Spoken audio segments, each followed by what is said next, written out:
It's almost like this week for the news, they got Arnold Schwarzenegger in to produce it.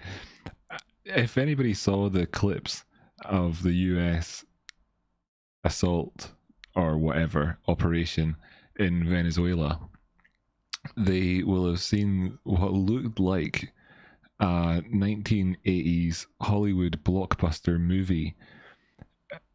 The way that it was conducted was amazing.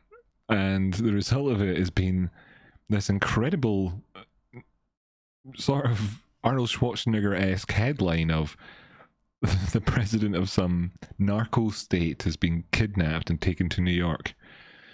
And then it's full of extra movie drama because, like a whole Hollywood. A whole Hollywood team worked on this idea, not just one person, because you've got all the subplots as well to do with oil. It's not even like a kind of open secret that the Venezuela chat was about oil, because you got the president of the United States saying we're taking all the oil and making it really transparent, and then today, the boss man in the states for dealing with this particular bit of the economy says that they'll be doing it indefinitely. So like they're just taking all the oil forever as the current plan. And I thought, right, well, okay, this is like amazing. It's easy enough to explain in a sort of 1980s movie.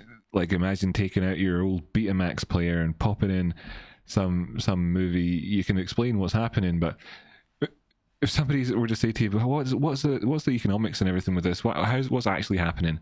You might not know exactly what to say, and you're supposed to know about these things now because you're a big economics expert, right? So let's try and figure out what's going on here behind the scenes, and you'll understand the information gap that really does exist with regards to that massive story. Obviously, the biggest economic story of the year so far.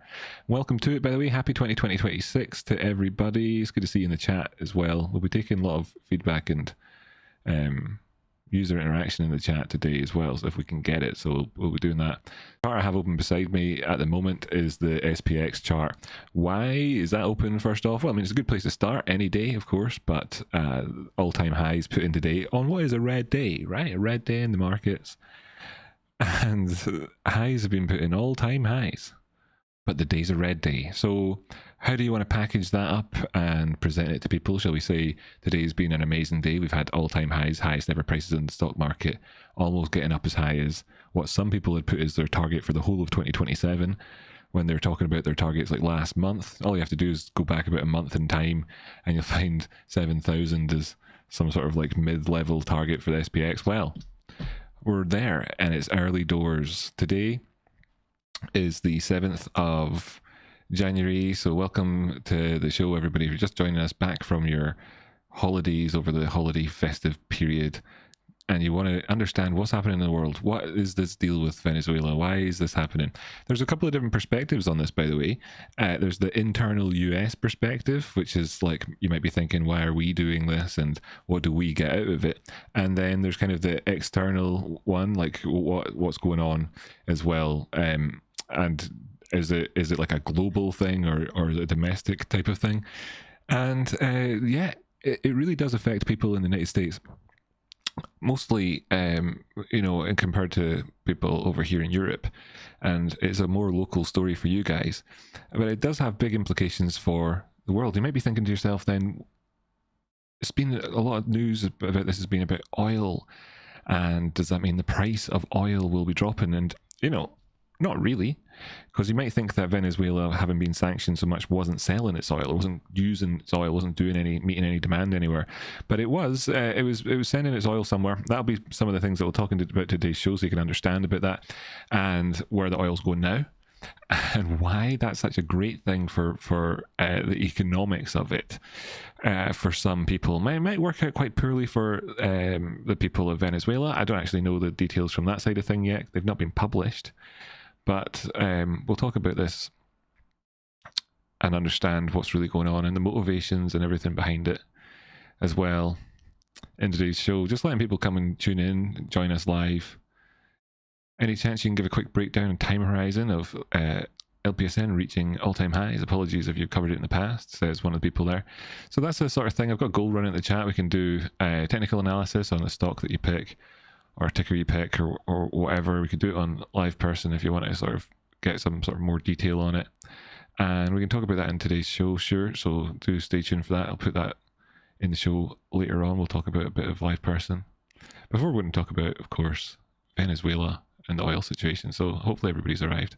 What's going on then, and why is this happening in the world? I think that there's a couple of different ways that you could, things that you kind of have to understand that the dynamics here, because there is transparently about oil. I'm going to draw an oil barrel at the top of this so that it's clear that this is what this is about. It's about oil, and you could start this story at a number of different times, or include different degrees of politics, like talking about what happened in Venezuela with Bolivarian communist republics and so on like that, and Hugo Chavez and everything. But I think the easiest kind of way to look at this is to just kind of go back to like the year 2000 and talk about the world at the time and what oil was doing then, and then what happened with the world of oil, because some big things happened with Venezuela in the 2000s, and then what happened with US oil, because some big things happened with US oil in the 2000s and 10s, and then where we find ourselves today, which is kind of the impetus for like why it's happening now, you could say, in some ways, and all of that will build a picture for how you can understand what's going on. So it's definitely all about oil. That's the starting point on this. Put my oil, the cap on that barrel a bit better. So that's why I've got a wee icon for oil there. There's two main types of oil, like in the world, really, is how we classify it. Oil is really just a spectrum. Over on the left hand side, you could say that you've got this really heavy, thick, sludgy oil. Then over on the right hand side, you've got this really light, sweet oil. And these are some terms that you might have heard. What does it mean? And that's kind of useful to know. So, like, this is a show for investors and traders, and a lot of people will have understood some of these basics already, but then as we go forward, you'll understand a lot more. So if we look at over here on the left and we talk about heavy oil, what is heavy oil? Heavy oil has got a lot of big carbon blocks in it, so the carbon chains inside it are longer, which means that the molecules are bigger and heavier, and the weight of it is heavier, and that's what heavy talks about. That's what heavy means. That's that. Light oil, what's that? It's not about the color of the oil, it's about the weight of the oil, and it's got like a lot finer chains, smaller chains of carbons inside it. So that's the science and stuff behind it too. At the end of the day, you'll get a lot less waste out of processing typically light and sweet oil than you do out of heavy and sour oil. And what does heavy and what does sour and sweet mean? Well, it's to do with the amount of sulfur that's in the oil. So sour oil stinks because it's got lots of sulfur in it, and you can smell it stinks, and that's why they call it that. And light oil, well, it smells sweeter like oil anyway. So that's why it's to do with the smell, not the taste. They're not eating it, just smelling it. And in the world, when you process these things, it takes more energy to process the heavy stuff than it does the light stuff, and you get kind of more waste product out of the heavy stuff than you do out of the light stuff. You actually have to burn some of the heavy stuff to process it as you're doing it, so there's some waste, in there, like to power the power station, because it takes more energy compared to light stuff. So as a result of that, there's a loss maybe even of 10 to 15% just to process it, to get out some petroleum and other things.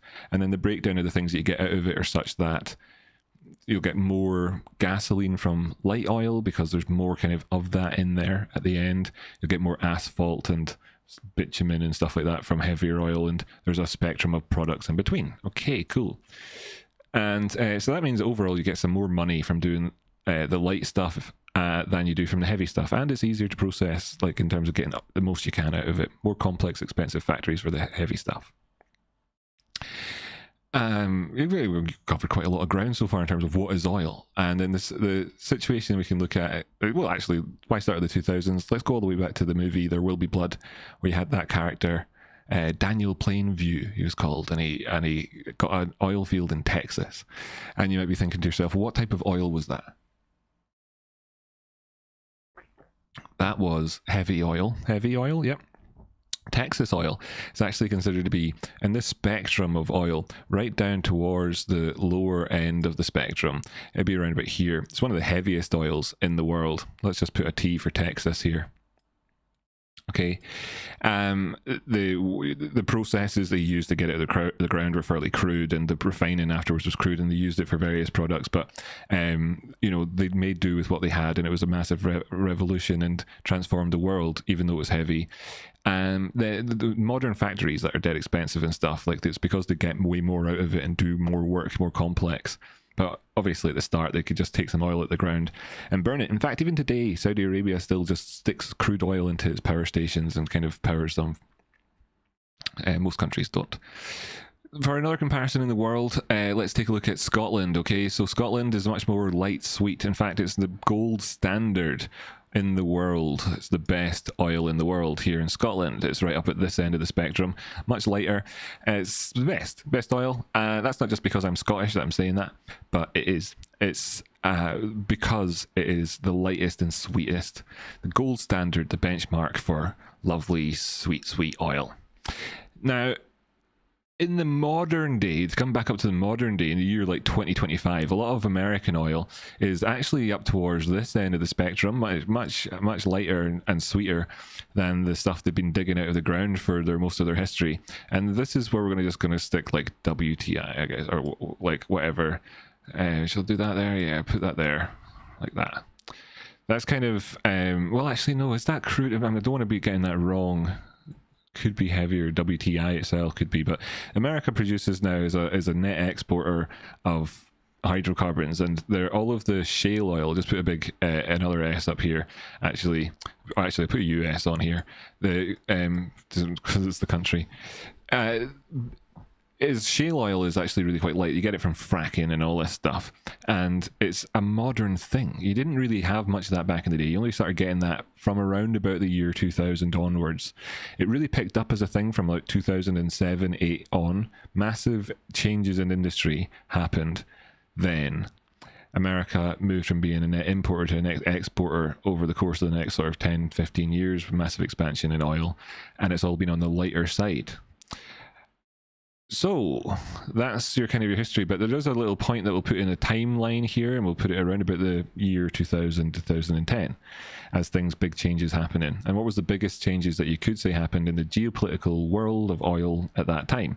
And that will have to give a big V for Venezuela. That was the big, they get to win the gold podium place for the biggest changes in oil, because what they did was they nationalized their oil fields in the 2000s, the year 2007 or something like that, or around about then. And they said to all the companies that were there, like, you're going to have to get out, or else you have to give 60% of your profits to us, and so on. And most of the companies were kind of on the fence about it. A lot left. ExxonMobil, for example, left, and some other ones stayed. And they continue to work there and pump out oil. But the capacity then dropped an awful lot as well as a result. And they then got sanctioned, and they stopped selling their oil through the US dollar mechanism.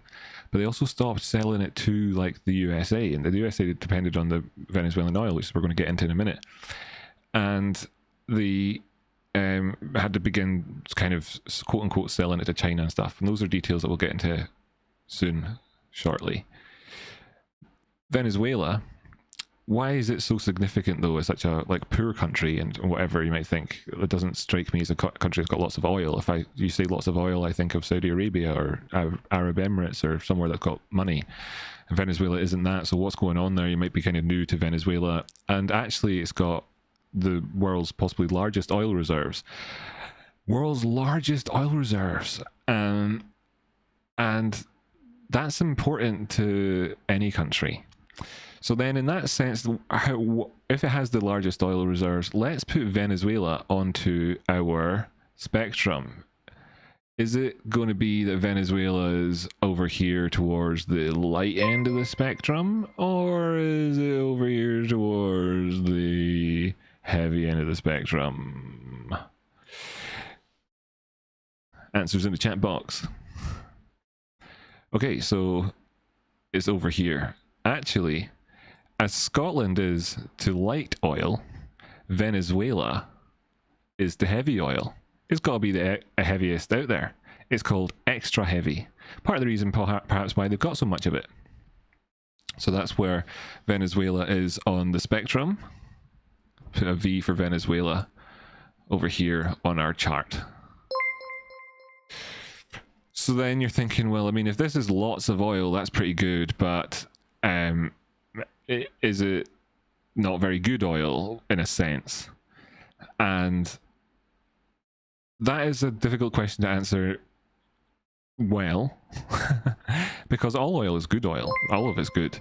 It really just depends on how good a job you do processing it and so on. But in terms of like good oil, like in the times of There Will Be Blood, when it was very difficult to move things around, no, it's difficult to move, difficult to work with compared to the light oil, which is easy to just pour into a barrel. This stuff is so thick and heavy. If you've ever worked with bitumen or anything, you know how tarry and thick and heavy and difficult to handle it is. Then you know that it's bad. In fact, so much so that in order to handle it, you have to add chemicals to it. So economically, Venezuela has a lot of a natural resource, but in order to access it, it needs to be able to actually import chemicals to Venezuela just so that it can export its oil out the way. Also as well, you need to be using good, heavy processing refineries. And these are technological challenges and industrial economic challenges that Venezuela as a poor country struggles with, especially when it's locked out of Western banking and has sanctions on it. So time went by and this guy called Maduro took over after Hugo Chavez and everything else. You don't need to know all the politics about Bolivar and their communist type stuff and whatever else. Just the fact is there's this guy called Maduro took over, right? And to run a country, you need money. So he had no access to money really, and but they did have some through China and Russia, the big old pinko allies, good old Bank of China and Russia.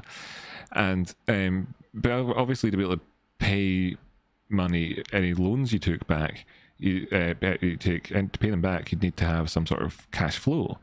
And of course, they've got loads of oil. So you think, okay, this is a match made in heaven. Let's marry this up. So at some point, in order to be able to run their economy, and that means that everything from buying Kalashnikovs for their military, from buying chemicals to mix with their crude oil in order to be able to actually physically move it out and ship it anywhere, or bandages in hospitals or whatever it might be, they needed to borrow money to do that initially, to get set up for that, and that came with an interest rate. Now they borrowed somewhere between 10 and 150 currently their debts are somewhere between 10 and 150 billion dollars worth of debt to China and Russia. And you're looking more towards the upper end of this. It's estimated like 100 million or so to China, 100 billion. Now the interest on this, like, they can't really pay with monies. So what do? Is they pay it with oil. So due to this financing so that their country can exist, they were taking that money and they were that oil that they were taking out, and they were sending it all the way over to China and Russia. Mostly China, but Russia as well. And that was to pay their interest. So that was happening with a large proportion of it, more than 60%. You could look at this and say 80% plus, more, was just only to pay off interest payments to China and Russia. So they didn't get any money back necessarily, but they did have a credit line with them, which they were able to borrow money. So instead of really selling it, what they were doing is they were paying off, they're giving them all of their oil in exchange for an overdraft where they could borrow money in order to keep their own currency in the country going. And this, in American law, whenever you're run by a narco criminal, not officially elected type of all that crack, then that's considered to be like a null and void contract, because in America, contracts with criminals are void. So they would call the debts that they have to China and Russia to be odious debts. So this 80%, how much does that represent in terms of oil? Well, it's over 50 million barrels. It's over 50 million barrels over that they give every year to those guys. Actually, it's much, much, much higher. And the extraction that they have per day is around about 800k, which is obviously adds up to about nearly 300 million barrels. So how much that they give to them is somewhere between 350 and 300 million barrels goes to those guys. And that adds up to 800 million, 800k B barrels per day. BPD. So that's the current sort of Venezuelan situation. Could it be more? Do they have the capacity for what? They have the capacity for around about 3 million. 3 million barrels per day. That's how much oil they have. It's insane. They could get out that much. How much are they getting at the minute? As I said, 800,000. So then there's a massive case for like an economic, like there's a money to be made there, right?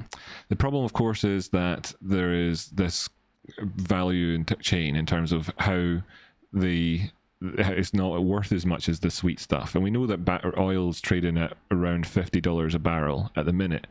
And we know that there's a loss of around 10% to 15% in just power in the station from that barrel of oil that you've taken out of the ground. So chop that off, that's $45 it's worth as much. And then 30% of light oil turns into gasoline, petroleum. But only 5% of heavy oil turns into petroleum. So like the best selling part of it, that's gone and that's gone. So actually you're looking at maybe your heavy oil being worth maybe $40, $45 per barrel if the others are worth $50 to $55 per barrel. Then you have to then consider how much, just out of what you get out of it. But then you have to consider how much of the chemicals cost to actually you have to put in to take it out again. And right now you do something called naphtha, which comes in at around about a $60 a barrel type of price. And you would use about a quarter to a fifth of that. So you would say, let's just say that that's maybe $15 per barrel in terms of cost of chemicals to put into this to be able to extract a barrel that's maybe worth about 45 at the end, leaving you with maybe a $30-ish margin per barrel, at best. And you'd then have to, that's before you've paid any staff or paid any dividends or paid the price of processing it and so on. So you've not actually accounted for any more of your costs. This is just your raw material cost just to get the first ounce of it out of the ground without a single penny into a pension pot. So then you want to cut that down further. And then you have to look at the cost of how many dollars does it cost per barrel that you get from the ground to build infrastructure. And obviously the difference is between is about, like, say on a best case you ended up with $30 at the end. You have to say, well, it's going to cost us X billion dollars to build the platforms, X billion dollars to hire the staff, X billion dollars, all that to get the extra 3 million capacity. That we can't do it for anything less than $35 per barrel, it looks like. So there's a $5 deficit there, so we can't afford to do that type of thing. And because of that, despite the fact that actually when Venezuela cut sort of its ties with the Western oil money system and nationalized its oil, that what happened was that some oil companies did stay and there was still making money there, but only enough really to scrape by and survive, not enough to improve the capacity they had or maintain it well. So actually there's a degraded, really bad capacity. So to get this 3 million barrels of oil out per day, and you're looking at investing in there, you may end up having to build 3 million's worth of infrastructure, not even take account of the 800,000 barrels per day that they're getting at the minute, if all of that is just so decrepit and it's all going to collapse. So you're looking at this sort of thing that's like, okay, so maybe that's not the best investment. On a basic economic principle, will that reduce the price of oil overall? And the answer to that is fundamentally kind of no, because that oil existed and was being sold and then being used in a sense. It wasn't being sold if it was being used to pay back interest as its form of financing its loans and so on in a kind of make it up system. But that essentially was it being sold, right? And that was being sold to people who used it, not just to like stick it back into the ground again. And those people still need oil. So any reduction in kind of the oil because of some supply side increase is going to be offset proportionately 1-to-1 with the demand side increase on the other side. So it isn't really about the price of oil, although in the future there could be much more capacity on that front. It's more about a relationship that exists in between the USA and Venezuela and the oil setup there. And I think that's what it is that you need to understand, and what it really means when America's taken the money for itself and the oil for itself. Before moving away from kind of the history and understanding the situation, the money that went to China and Russia, if considered odious debts and they prosecute Maduro, would be, from an American point of view, who really does kind of have the final say on this, would be seemingly on paper, I'm not a lawyer, judge or whatever, would make a case for them to be able to actually take that. Now there is a sort of ethical or moral case or anything, and a sovereign case to be answered, and that's why in the newspapers and stuff, instead of saying, oh, you know, that's our money that you're taking, which it is, because China and Russia did lend them the money and they should pay them their debts back, even if we don't like that. We still believe in the capitalist West that, you know, you got to pay your debts back. So it is actually China and Russia's money, and they're like, hey, they're not saying, hey, that's our money. They're saying, oh, that's a, you know, asset stripping and impeaching some foreign, impinging on some foreign sovereignty, and that's a question to be answered. And if you want to build Venezuela up and make it like a rich and successful country, what do you do and stuff like that? And I think that means like that before jumping over at Venezuela and understanding exactly there, it's worth kind of revisiting again Iraq for a split second, because everybody said it was about the oil in Iraq, and really, you know, at the end of the day, what happened was you've got the US and Britain, etc. over here. You had Iraq here, we'll just give it an I. Then you had oil, and people said that what's happening is that the oil is going to go over to the US, like that they're taking the oil sort of thing. But actually what you have is a system where Iraq plugs into the USA, and so does every other country in the world and all that, in order to use the oil markets. And by plugging Iraqi oil into it, when America takes it, you know, it's cut at the end of the day, and that, you know, it's not like it takes like a cut like a mafia, but going through the economic system, using the money, everything else, and it creates that value. They get a cut from it back the way, and actually they introduced it back into the system, right? So that made that they didn't really go over there and get the oil. They did do a lot, and they also didn't impinge too much on the Iraqi sovereignty, and the way they tried to build it up didn't work out the most amazingly in the world. But just to say that they didn't like physically go in and just grab the oil wasn't just as simple as that. The way they did it was they introduced it back to the world. Actually, what we're seeing with Venezuela is far more like the story that people said about Iraq back in 2003 or so, is actually does apply to Venezuela, where America is actually going to physically take the oil. Physically is going to take the oil into America, and they're going to then make money from selling that oil and so on. And it's like, right, so that is actually happening. Yeah, let's be clear about that. And it's transparent, it's coming from the top. You know, the president's telling everybody that's what they're doing. So now understand that. In terms of like legality, just as well, there's a lot of different aspects with this. You know, the bad debts, the odious debts, I covered the legality of that from an American perspective, obviously not from the Chinese or Russian. There's also the question about, like, you know, legality, like can you do this?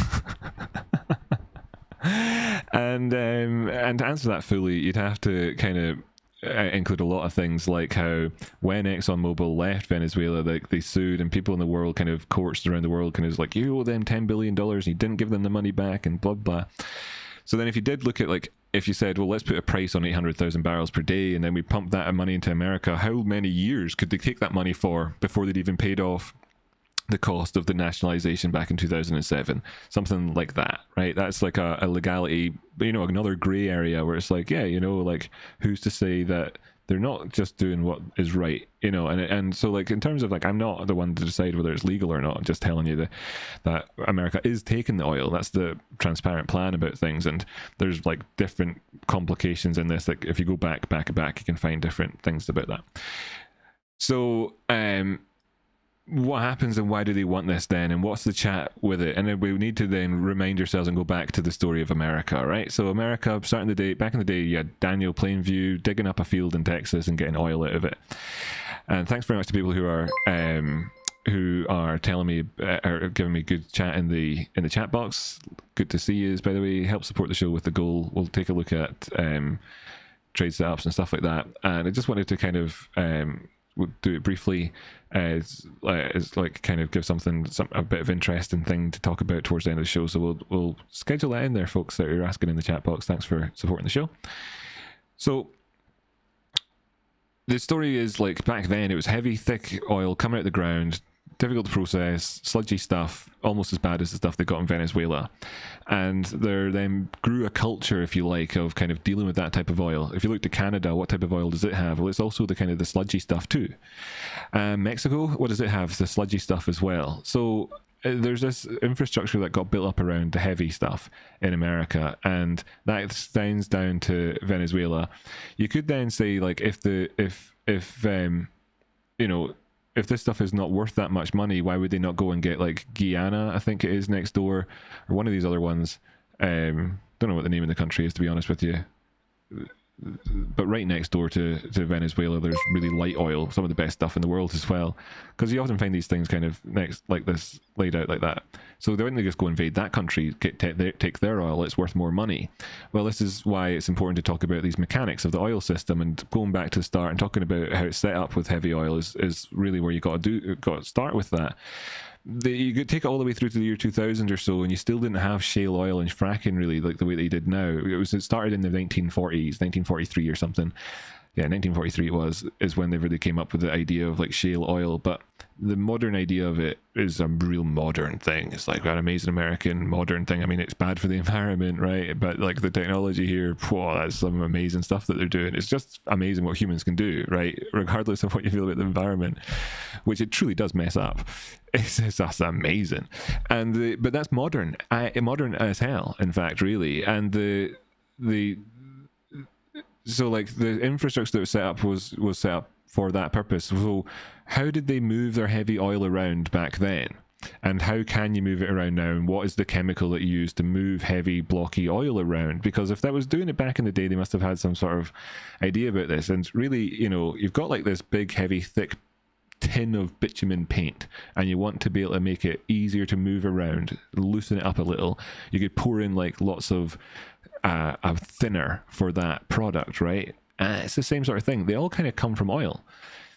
It's a product that they use for this is called naphtha, and it breaks down to a lot of the best plastic stuff that you've heard of. So, like, your car bumper is made from a thing that's made from naphtha. So there's a whole industry around naphtha, and that's what this $60 a barrel stuff is. And where you get it from is from this light oil. In the US now, they've got too much light oil, and even putting the light oil into the heavy oil refinery machineries is inefficient. You only get like 70% efficiency or whatever, not 100% efficiency from your factory, so it isn't even as good. So America would prefer to sell the light oil, then it has become a net exporter of that, and then to import crude oil. And in fact, it buys it in from Mexico and Canada. And Venezuela. It's used to get an awful lot from Venezuela. And then, of course, that whole thing collapsed in around about 2007 or so. Then by 2010, fracking picked up.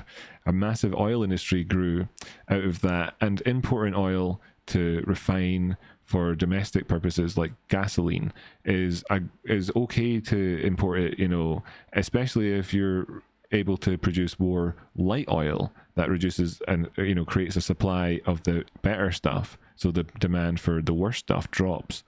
Then importing it as you're growing the light stuff, exporting industry, means that your costs are reducing and you don't have any sort of problems to overcome there. So you're able to go the next 20 years without really suffering too much from the nationalization of the oil fields in Venezuela, because of an interesting dynamic where the light oil production went up lots. But the factories are still made for the heavy stuff, and you still import that, and that's where you get that from and use domestically. So there is still a trade-off that's happening. And this trade-off is perfectly resolved by going in there and taking the Venezuelan oil. Especially when you look at the naphtha wall that was coming up in about 2027 or so, because the storage and everything for naphtha is getting filled up and the demand is super high for the stuff and it commands a super high price. But America's making so darn much naphtha that it's running out of things to do with it. Currently, you can take naphtha products and you can add them to gasoline to get it to be higher octane and more efficient. So the price and kind of amount of frequency you'll have seen of that over the last 10 years has gone up an awful lot because the amount of naphtha that exists now. Naphtha, great for using and mixing into heavy oil. In fact, you can take a barrel of light oil and you can mix it in with 3 barrels of heavy oil. And then what have you got? 4 barrels of oil. It really is pretty much that simple. Now, if you distill light oil down to take the naphtha out of it, you get a big chunk of that. And then you fill up a barrel with it and send it on down to the crude oil and mix it in.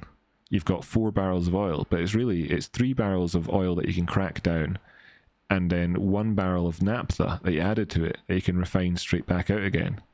And then you can send it on down to Venezuela. And what you've got there is a massive, constantly flowing liquid storage system for any excess of naphtha, keeping your American light crude exports and value chain of products that it creates from the carbon chain at high prices without suffering any risk of that price dropping, while you use the excess inside the crude from Venezuela, which, while it is on paper, if you had no refineries at all and you were just starting out, the worst of the 2 options to choose, you'd choose the better, easier to refine stuff.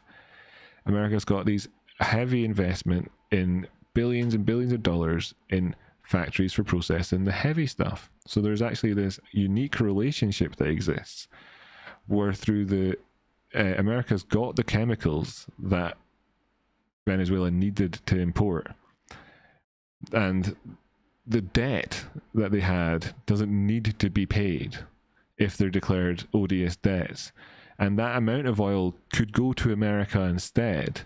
And then it's a question of, well, if you could objectively say before that China and Russia were really screwing Venezuela over with this deal, then was it too much? And frankly, you couldn't, because the deals that the Venezuela got were pretty good on the debt, actually, overall. It was a good value debt overall, considering, and could they get a better one, and so on, and what are the implications for the economy and the currency and so on? If they're just going to default on their debts to China and Russia, surely their currency is tanked. Well, yeah, it's lost 500% of its value in the last like 5 minutes, and it is done for. Venezuela is basically a dollarized economy at this moment in time.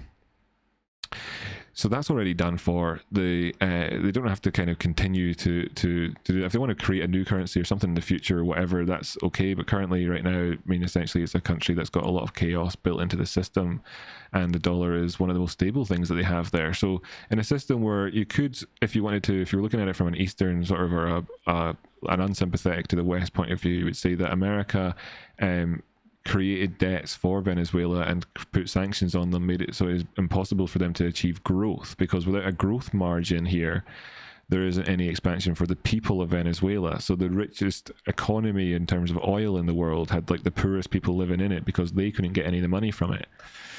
And so you could talk about it and you could try and naysay that sort of thing, and then you could talk about it from the other way around in terms of like contracts. Now you get business done, and understand that Daniel Plainview was not just a pioneer in terms of going out to the Texas and so on, but I mean through his perhaps ruthlessness and so on, was a pioneer for what we take for granted as the modern world, and like the industrial capacity of people like that in the United States and people like British people and stuff over the years have managed to achieve is like such an amazing world changing thing for the good in the long run, that everybody's wealth has got better results. So, you know, there's lots of complexities there. That's the story though. That's why America's done it. The interdependency of the American value chain to extract value from these hydrocarbon chains is one that creates this amazing kind of symbiosis. Venezuela is the losing partner in that. If you're just sending down barrels of naphtha again and taking the oil up, is there going to be the value from an Western economic position to be able to say, we've got enough, you know, we're getting $35 worth of value, it costs us $30 to expand,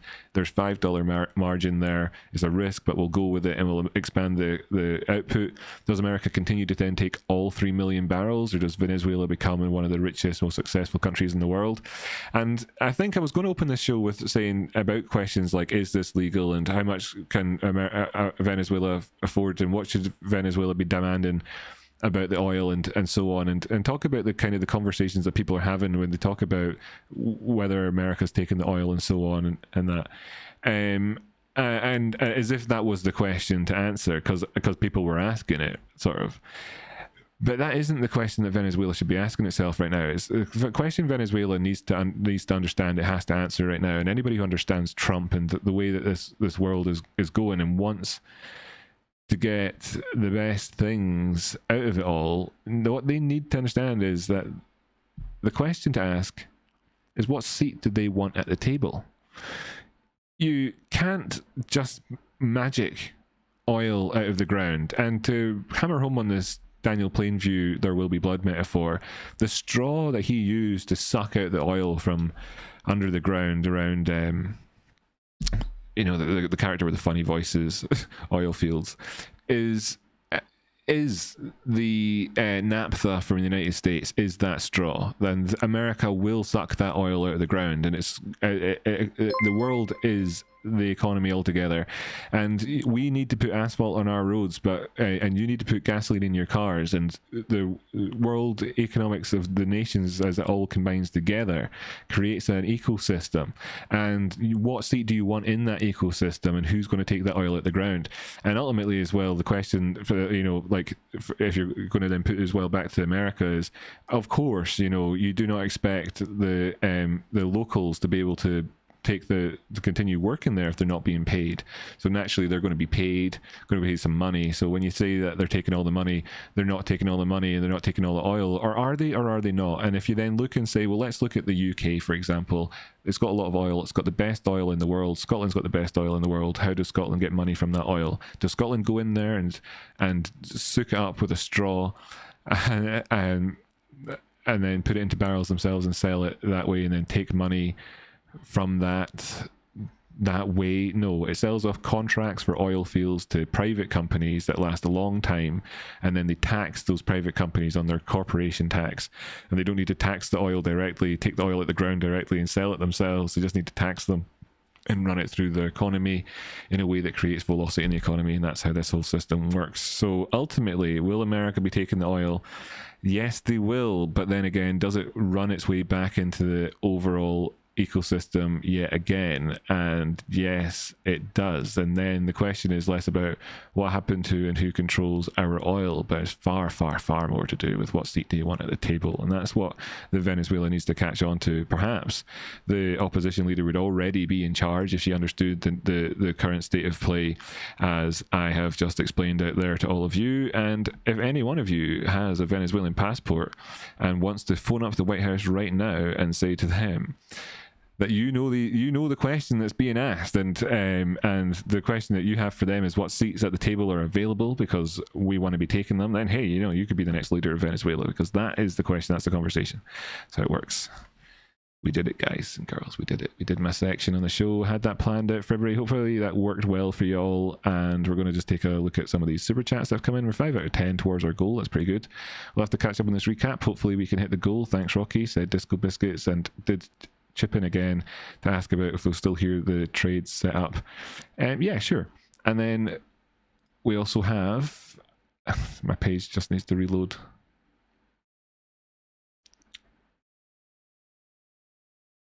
Jay Hunter, Nick, Aventine, and that was yourselves. It was you guys that did it. That you guys that are taking us here towards the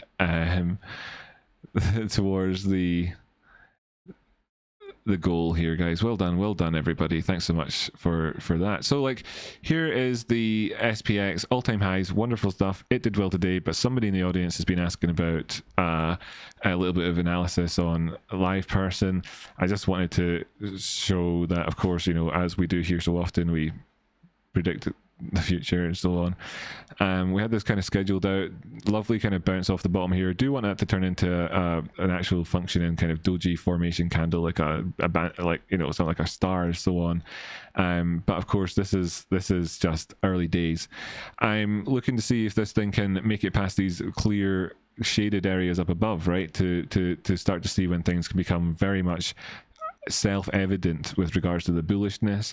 So, you know, price movement between 464 up towards 515 would create bullish momentum, and I would anticipate that bullish momentum could then take it up to challenge it and towards these highs. The question really isn't so much about whether bullish momentum is created with any move above 464 up towards that 516.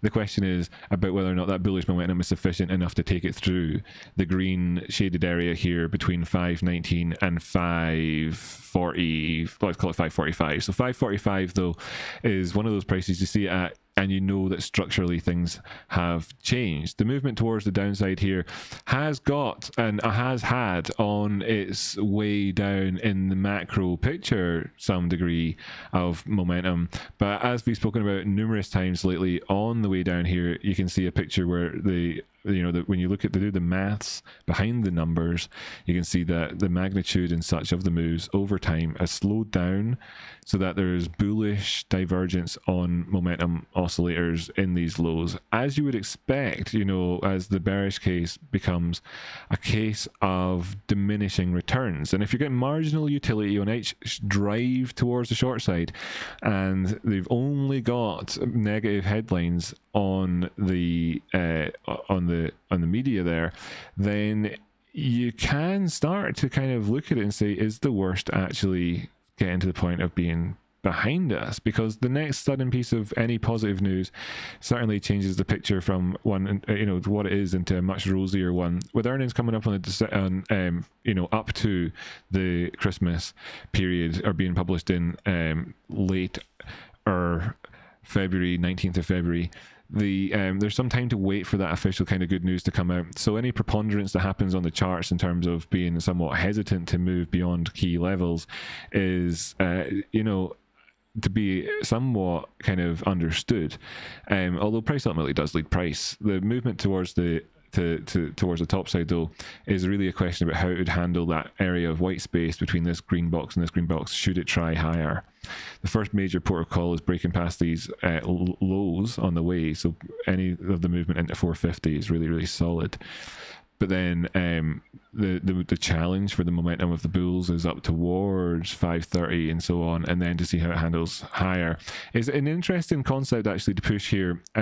Understanding that like a particular understanding to push out into the world a bit more, because I'm about to look at some like crypto charts and so on, and you'll see the idea of like breaking past structure and momentum and what the bulls would need to do to achieve to change the picture, and how that immediately is a noticeable picture change whenever we take a look at those charts in just a second.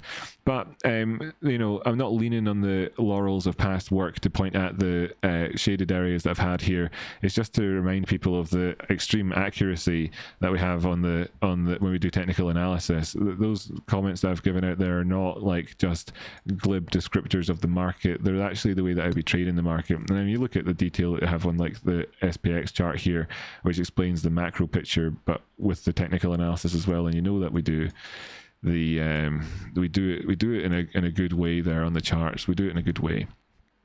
And so when I was saying I was going to look at some crypto charts, I think the kind of first easy big one to talk about is Solana. And you can see here, if you were to have just only have looked at I'll just hide the this was a former lesson in the past about support and resistance, by the way, and resistance becoming support and so on. I'm just going to get rid of that off the chart because it's occupying real estate I don't have to spare. So if we were looking at this, we're using the replay button just to give you that kind of chit chat about how you can see this moving down strongly, steadily, and so on. Looking at this down below, you can see there was, of course, bullish momentum or bearish momentum on the way down towards these lows, but recently there'd been a period of bullish divergence, including a formation where you saw the RSI act like this, push lower as a test here, and ultimately put in, you know, the bullish divergence between these two more significant lows, which would, I mean, which almost certainly would be represented on a time frame like the 3-day time frame. Yeah, so you can see the two, and then RSI is a cleaner picture there. So so that's just giving us that detail, right? And it's confirming that picture there, that there is the possibility that we could see some moves that might be bullish, but you'd be looking up towards like the structural area of around about 140 or so. So just kind of like thinking about this here and saying, let's kind of just mark this out and kind of really kind of be paying attention to that zone, and thinking about how if the bulls did move up, right, there's going to be a test against these prior lows, but the real question exists inside this zone and the run up to here to see how price can handle this. And then we put a bit of time onto that. Where's the fast forward button? Come on, where is it? Where, there it is. Well, it's the day view. Wasn't used to seeing it there. So, and then we come to the current times, and now you can see when you look at the charts immediately what that is, what that means, right? So the bullish drive up past here, which happened to be taking out that 50 simple, of course, took us up towards this zone that we identified at the top where there'd be resistance. It tested into it. It's come back a wee bit since. The bullish momentum was enough to come up and test this zone so far. Not been enough to necessarily break this, but it's put it into a position where it can have certainly a second to have a breather and gather up some more, you know, accumulate a little bit more, and then push higher, whether it's from that or whether it's from down here, if it has to test off of this fair value gap below and so on. Those are the ideas. Now, in terms of the, so that's the technical analysis, by the way. That's this, and that's me using the previous chart to help set up for this one. If prices move past 145, then it goes into an area where there is much easier time for it in here as compared to this zone where there was a lot of previous price action specifically in there. Okay, so the characteristics of how price will behave within those zones is easy to anticipate in advance in terms of faster moves and so on. And then in the story of being able to say, right, well, here's a significant line just here in a daily time frame, and let's just take all this away now, and I can answer the other question from the goal chat and the poll stuff. I would do this in more detail if we hit the goal, but we're not hitting the goal, so we're going to talk about it conceptually as opposed to specific entry targets, right? I think that's fair, but this is the better option anyway, because it teaches you how to do it yourself, and you'll be able to come up with your own. If you get it right once, then you'll get it right again. Let's just kind of draw a couple of lines in there. They're not very accurate. You'd want to do it more accurately than that if you're doing it to come up with the exact price points that you're looking for. This is a daily chart, and we're just aware of that zone, and we're also aware of the fact that there's this nice move up. So let's just draw another sort of line in here, and we're aware of this sort of ones. We're going to just kind of be aware of these things here, right? And then we're going to go to the 15-minute time frame, and we're going to be looking to see, because we can just remind ourselves by going back to the left here where those lines came from with this more detail in the chart. We know that prices have come up in the past, tested this area and been unable to push past it, and that we know that this lower area was where there's a lot more stodginess and previous price action having created liquidity in these zones, which is taking more time to push through. And but we know then as well that there's a move up towards this zone which could happen quite quick and quite easy, and a move up towards this zone which could happen quite quick and quite easy. To say that it would or will is different to saying that it could, but to be prepared for what could happen is how you operate when you're trading.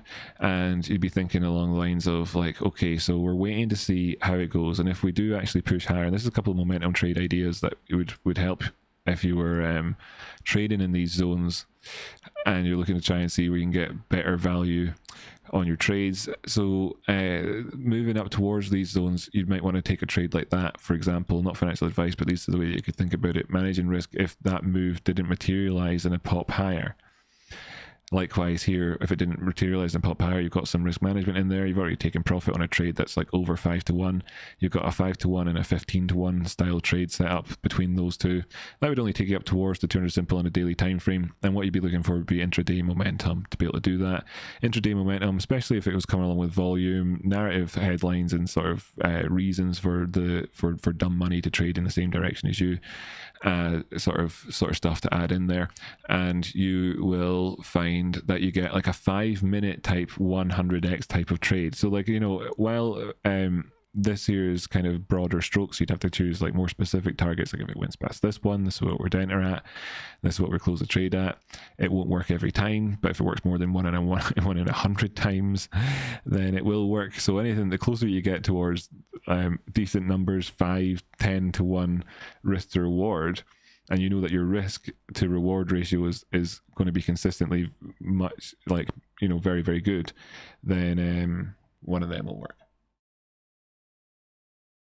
The reason I'm talking about this is from a broader picture stuff point of view, by the way, is that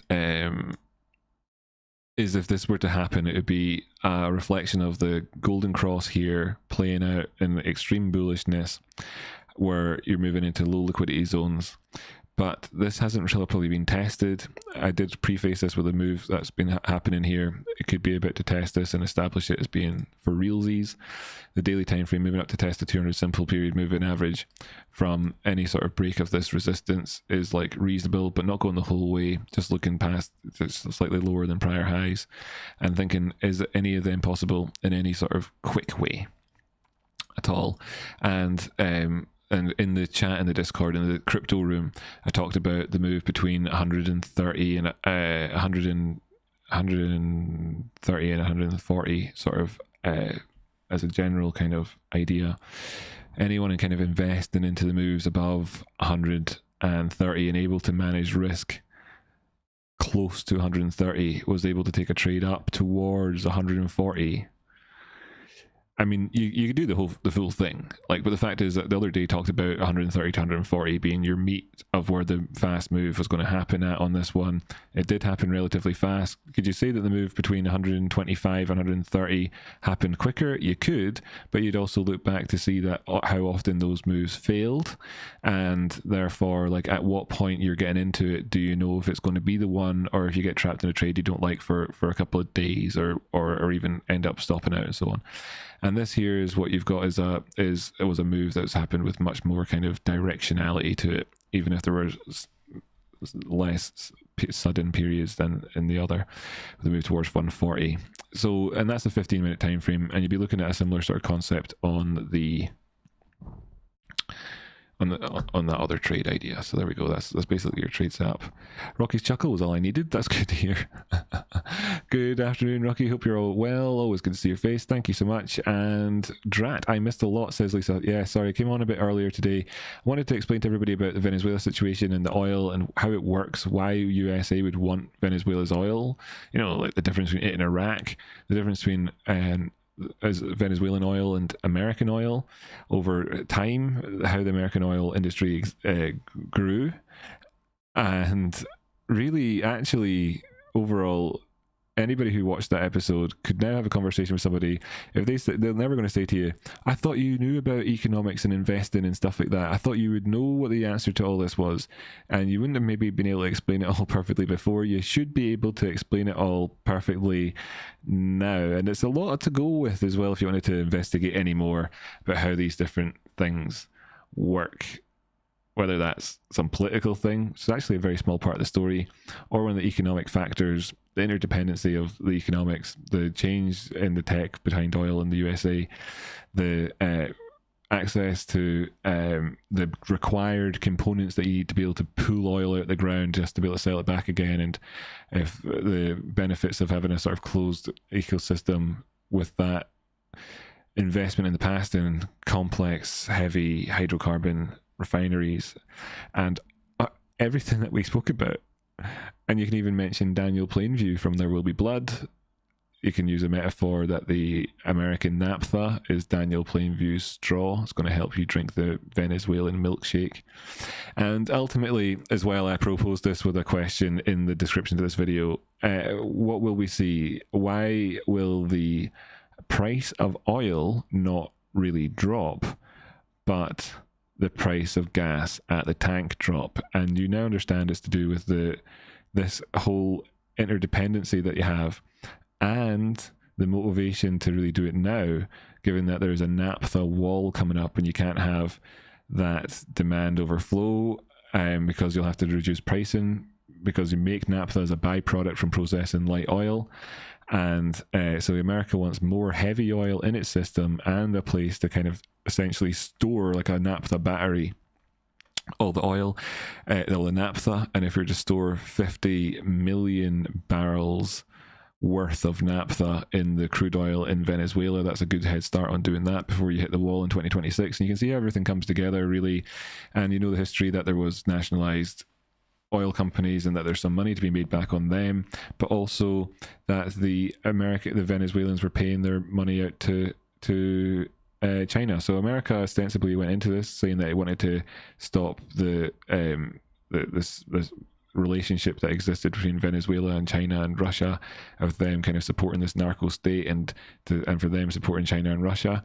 And people then afterwards says, but you didn't do that, it was only about oil. And it does look like that on the surface level, but then to understand that the relationship that Venezuela had with China and Russia was actually being transacted in oil as the currency, then you can see that there is actually massive overlap between all of what was said before and also all of what's been said since. And I think that maybe will help people understand the American president's point of view on all of this, which hasn't, I don't think, yet been adequately explained to the public of the world. So I think I've done a service to everybody by being the first person in the world to kind of explain all of that in one show. And we're at the end. And with that, what I'm going to say, but it's been a pleasure. I look forward to seeing how you all progress between this week and next week. Leave a comment below this video to show me your support. I do love to see it.